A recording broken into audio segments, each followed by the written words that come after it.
Au programme de ton Automoto Express, Nissan transforme la Z en voiture de rallye, les voitures de Sébastien Loeb à vendre, la première McLaren P1 Speeder est enfin prête, une escroquerie à la TVA sur des voitures de luxe, le premier Cybertruck est là et Magnus Walker s'éclate en Porsche 917K. Automoto Express, c'est parti!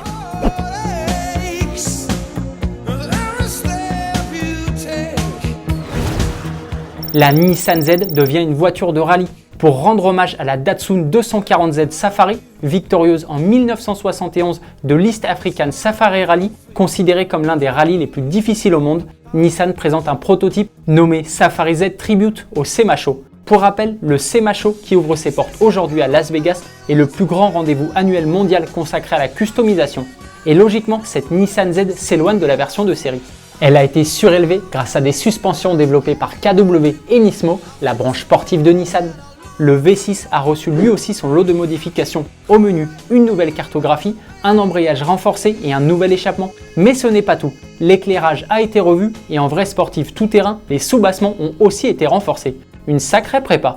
Ce n'est pas la première fois que Nissan rend hommage à la 240Z Safari. En 2021, la marque avait produit un Juke en mode rallye.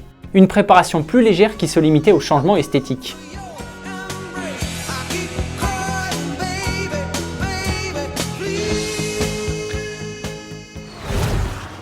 Joue là comme Sébastien Loeb. Dès que Sébastien Loeb s'installe au volant d'une voiture de course, la magie opère quasi instantanément. La preuve avec son palmarès long comme le bras. 9 titres en championnat du monde des rallyes, 3 deuxièmes places au Dakar et j'en passe. Tu pourras bientôt essayer de faire aussi bien. Et oui, fin novembre, la maison RM Sotheby's proposera 2 autos pilotées par l'Alsacien. Le premier véhicule est une Citroën DS3 WRC de 300 chevaux avec laquelle Loeb a remporté 8 victoires dont le rallye Monte-Carlo en 2012 et 2013. C'est avec ce châssis qu'il a fêté son 9e titre en WRC au Rallye de France en 2012. On va quand même te donner son prix, l'estimation est comprise entre 450 000 et 750 000 euros. Oui, ça fait cher le morceau d'histoire. Le deuxième véhicule, un 3008 DKR, n'est pas beaucoup moins cher. Il est estimé entre 350 et 650 000 euros. À son volant, Loeb a terminé 3e du Dakar en 2019. Niveau puissance, il est propulsé par un V6 biturbo diesel de 340 chevaux. C'est forcément le sujet de la question du jour. Si tu avais l'embarras du choix, tu préférerais acheter la Citroën DS3 WRC ou le Peugeot 3008 DKR? Dis-nous tout en commentaire. La McLaren P1 Speeder est enfin prête. La toute première McLaren P1 Speeder, oui, tu as bien entendu, P1 Speeder va bientôt être livrée à son propriétaire. Avant de t'en dire plus, un petit retour en arrière s'impose, car la McLaren P1 coupée, elle est sortie il y a déjà 10 ans, en 2013, mais uniquement en coupé.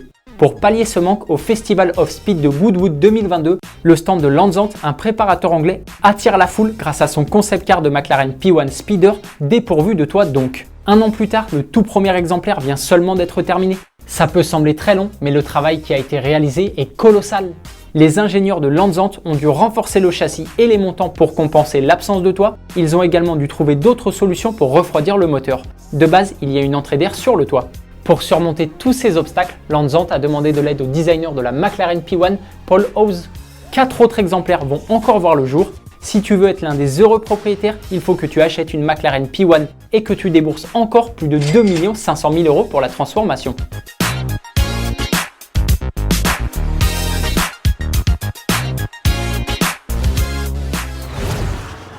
Escroquerie à la TVA sur des voitures de luxe. Encore une arnaque à la TVA? Après plus de 2 ans d'enquête, un vaste réseau de revente frauduleuse de voitures de luxe vient d'être démantelé.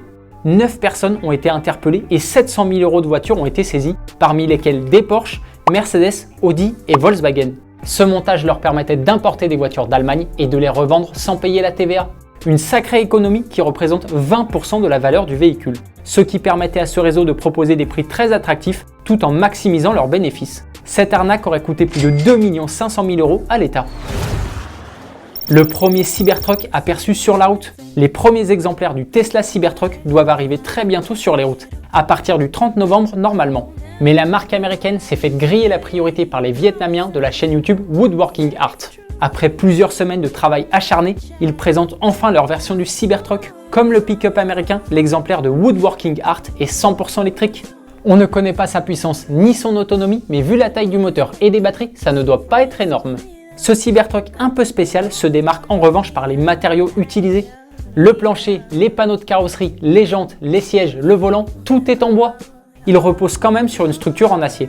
Tu préfères le Cybertruck de Tesla ou celui de Woodworking Art?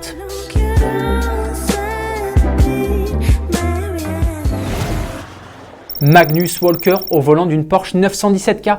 Le créateur de mode Magnus Walker, connu dans le monde de l'automobile pour son impressionnante collection de Porsche, a eu le privilège de prendre en Norvège le volant d'une 917K. Enfin, ce qui ressemble à une 917K, puisque c'est une réplica, une auto plus ou moins conforme au modèle d'origine.